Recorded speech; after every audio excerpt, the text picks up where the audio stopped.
again. It's me, X.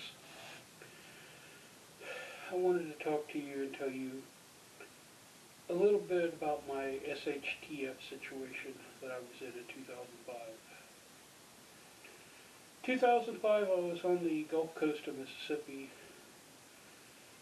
little town, Bay St. Louis, Waveland, that area, just west of Gulfport, east of New Orleans, Slidell area.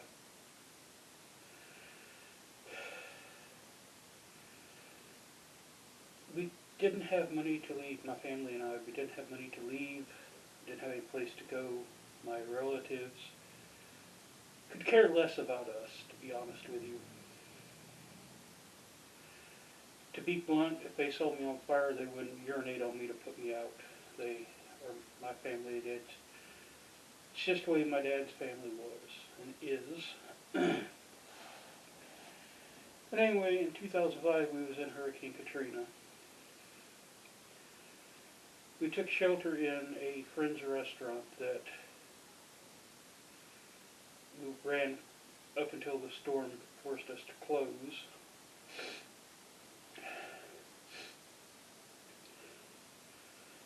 Sorry, it's kind of hard to talk about this. During the storm, we watched the plate glass windows bow in and out, and it wasn't just eighth of an inch, quarter inch. We're talking several inches before they would shatter.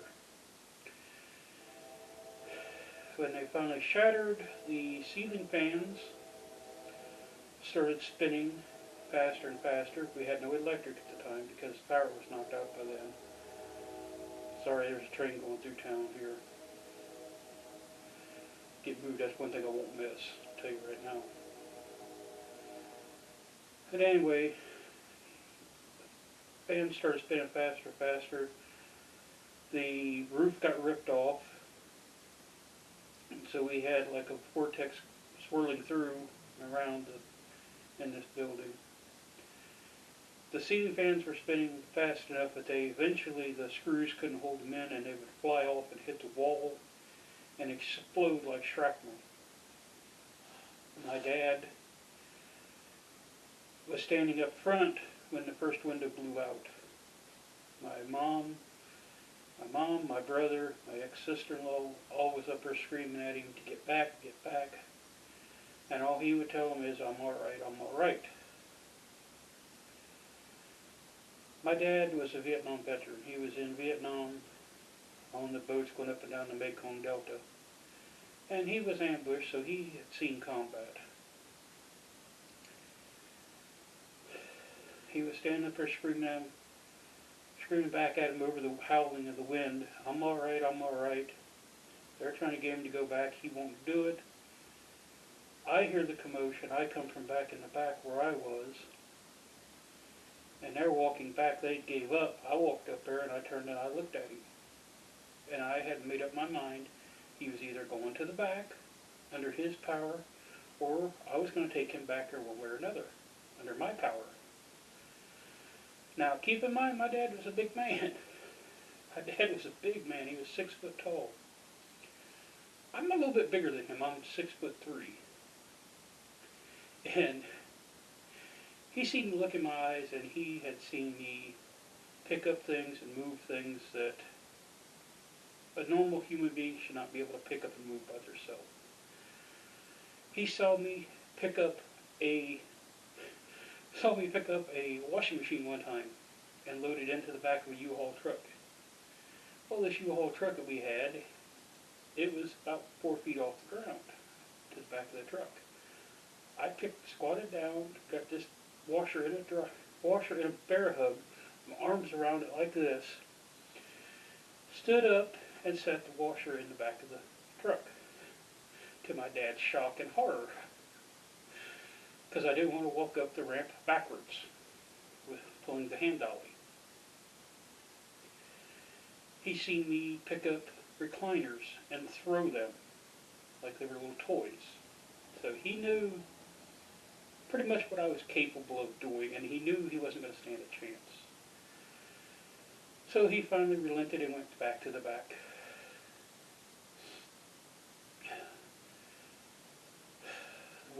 blown out, the roof was ripped off, ceiling fans were done, we had water coming in.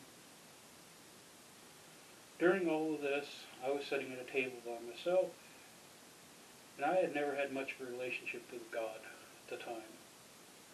He and I hadn't talked for a while. And I sat there, and I thought about it, and I finally had enough. I threw my hands up, and I said, God, if you want me, that's fine, I will go. But I will be damned if you're going to take anybody that I can help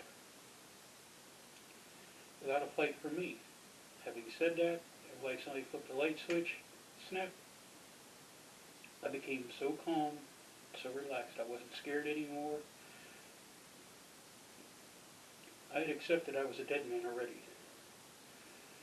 It's just a matter of how and where I was going to die, and I was going to choose how and where.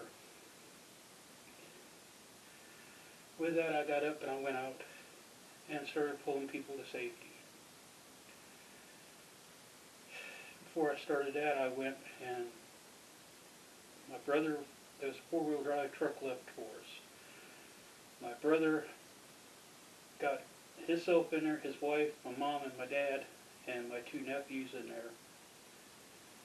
And he's screaming at me to get in, get in. He's going across the parking lot, a little bit of elevated ground where they had a Burger King. I knew there was a little ramp that led up to it that you had to drive up, and there was no room for me in the truck, and I wasn't getting in the back. I was like, okay, I'm going to walk across there. You keep me in the middle of the hood as we're crossing, and I will lead you right up the center of that ramp. He's screaming at me, I don't want to run you over, I don't want to run you over. I looked at him, laughed, I said, you ain't going to run me over. I'm too damn quick. Well, got him over there. They got unloaded into the Burger King. I had to look at him, my mom, and I tell her, I'm going back and get some stuff. Because water was coming in pretty quick. I went in, crossed back across the parking lot. I have blank spots in my memory. I don't remember a lot of it.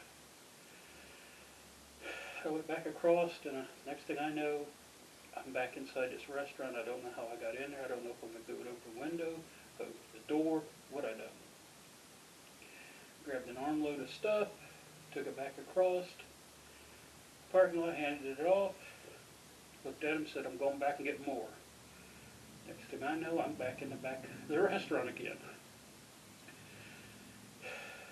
And I spotted a stack of black and white pictures from the people who had the restaurant.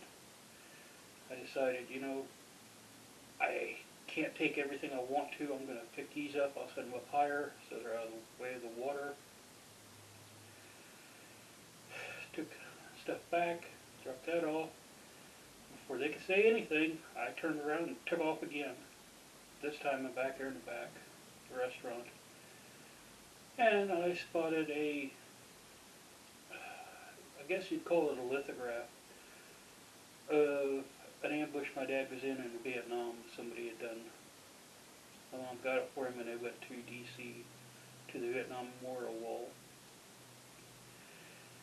And she had it framed and everything. That was my dad's pride and joy. That was his. He loved that thing. When he unwrapped it at Christmas time, he actually sat and he cried. Because he wanted it, but he couldn't get it when he was there. So I grabbed that. I grabbed my mom and dad's painting of their wedding. They have an oil painting of their wedding. I grabbed that and threw that up on my shoulder like a big boom box from the 1980s. Spotted a pack of oatmeal raisin cookies. This is how calm I was. I spotted a pack of oatmeal raisin cookies that we got before everything shut down. I grabbed a fistful of them, and I'm not moving fast. I'm walking like I'm going through the park on a summer's day or a spring day. I'm walking with this stuff on my shoulder. In my other hand, I'm sitting there eating cookies. I walk back across the parking lot. And from what I'm told, my ex-sister-in-law looks and says, what in the hell has he found to eat? And my thinking is I can do something to make them laugh and forget about this storm. Forget about what's going on around them and everything. I can make them laugh for a minute. So I'm eating cookies, walking through a hurricane. Hurricane Katrina, as a matter of fact. Dropped that off. My mom told me I was not going back. I wasn't going to argue with her because she's had 2 heart attacks. I then spotted people trying to wrestle a boat together, and I rushed over to help them get the boat. Got the boat stopped so they could get into it. I turn and look, and there's a guy in a aluminum flat-bottom boat. We call them John boats down south. And there's my mom and my sister-in-law. Or no, first I took and carried my nephews across the parking lot, across the 4-lane highway in the center median strip to safety. Then I spotted my mom and my sister-in-law trying to get into this John boat. My sister-in-law climbed in fine. My mom was having difficulty. So me, being the guy I am, I get over there. I reach across the boat and tip it sideways, and the guy's freaking out. He thinks I'm going to topple him over. I leaned it so my mom could get in easier, get her to safety. I told the guy to get my dad and my brother. Well, he informed me they wasn't going. They refused to go. So then I went and I was helping people with the boat. Found an inner tube like you pull behind a boat. Drug that around with me. Helped people. Then the next thing I know, I'm back across this highway in front of this brick building. I sat down and took my boots off. I had steel-toe work boots on. I know, smart choice, huh? Took them off, untied them, took them off, dumped the water out with both of them sitting there. The next thing I know, I hear somebody saying, well, there's people's pets in there. I have a soft spot for animals. So I throw my boots back on and find out where these pets are, so I'm going to go check on them. They was in the building right next to us, and there was a giant oak tree laying on it. I squeeze in, past the oak tree with a couple other guys, check on the pets, they're all right. I go and I spot a couple of pallets of water and a couple big coolers. I swear to God, these coolers were like 3 feet, 4 feet long. It was huge. It was massive coolers. And I'm dragging them with me. And I got water out, and I filled them up with water and sodas that I found. Drug them outside with me over to this other building. Somebody came over to get them so they could be passed out. I opened the cooler up and I grabbed one single bottle of water. I took a sip of it and handed it to my mom. And sat back down, sitting there. And I remember people walking by asking me, are you okay? And you've heard of people having the 1,000-yard stare because they've seen too much. I had that. I was sitting there just like this, just staring, and people was asking me, are you okay? And I'd sit there and I'd just go, uh-huh. Yeah, uh-huh. I'm all right. Mm-hmm. I was hearing them, but I wasn't seeing them. I was looking beyond. It was the craziest thing. Next morning, or that night, I slept in the restaurant to guard what we had left from looters. I'm laying there on a deflated air mattress because the glass popped it. I'm laying there looking through the ceiling at the stars in the sky. I've never seen that many stars in my life.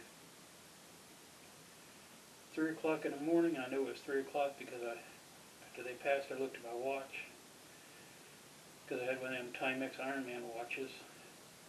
Cops rolled through, shining their spotlight up in, and I'm thinking, great, here I am, I've got a butcher knife on my chest, and cops are shining through, coming through here looking, they're going to see me, assume I'm a looter, and shoot my ass. I survived a hurricane, now I'm going to die by cop. Great, thanks. Made it through that. The next morning, about 5:30 or so, I was laying there. I hadn't slept all night. I just laid there. Got up, got a chair, and the only liquids we had was alcohol. We had Smirnoff Twists. The restaurant did. So I grabbed an orange Smirnoff Twist, set the chair outside, set a table out there for me to rest my arm on, set my bottle on. I sat there by myself, watching the sunrise. The only way I can explain the sound is if you ever imagine being totally deaf. There was no cars, there was no people, there was no birds, no dogs, no noise of any kind. Not even an insect making a noise. As I sat there and looked around the destruction around me, watching the sun come up, drinking my orange Smirnoff Twist, I sat there and I thought to myself, you know, this is what it's like to be the last living anything on the face of the earth. You've heard the sound, the expression, a deafening silence. That's what I heard. The only thing I could hear was the sound of my own breath and my own heartbeat. There was no other sounds. Nothing. Nothing at all.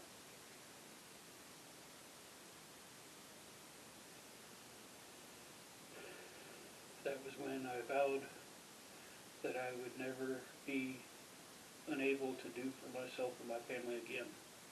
That was my prepper moment. That was when it dawned on me, I have to do for me and my family. Nobody else will. I can't depend on the government to come and help me. The government's going to look out for the government. Nobody's going to look out for me.